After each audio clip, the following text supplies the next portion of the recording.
Hello, I'm Will with Opportunity China, and I'm currently in Shenzhen. We are currently in SeaWorld on the coast of Nanshan, enjoying a meal and a beer, just in a little bit of a western area. And I am joined today by one of our Teach China graduate program participants in 2018, Bradley. You say hi, Bradley. So just going to have a little bit of a chat today. I've been talking with Bradley about his experience so far in China, what he's seen, where he's from and how he's developed since he's been here. Already had some really interesting chats about China and culture. Bradley, what would you say is sort of the biggest shock to you moving to China? This is going to sound really strange actually, but actually how similar we are as people with the Chinese and the West and the British people, because back home China is this great unknown, and most people, when I told people, like my friends and family, I was coming out to do this, they didn't know anything about China. Most of the time they would say things like that were related to Japan, because are you going to try sumo wrestling and eat sushi? And I would just be like, no, it's not, it's Japan. So the Chinese people and culture was this great unknown to me. Yeah. So to come out here and see actually that we're all so similar. Everyone's trying to get by. Everyone's making friends and having meals and talking, and everyone's just trying to have a good, happy life.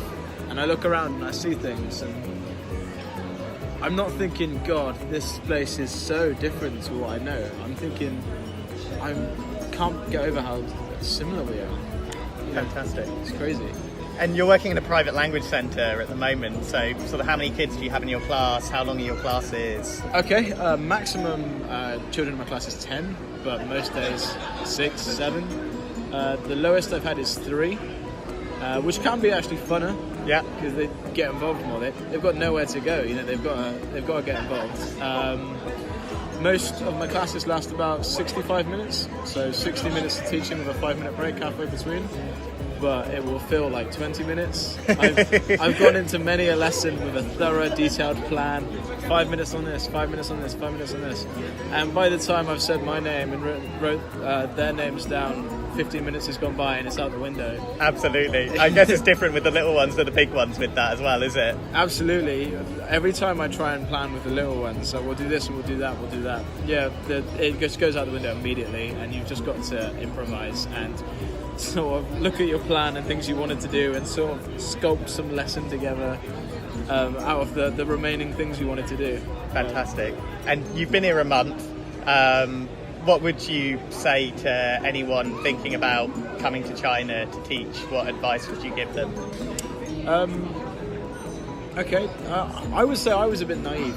I heard what Opportunity China was saying about Chinese customs and culture, and I read a lot of things online, and I think I felt that it'll be different for me. These are just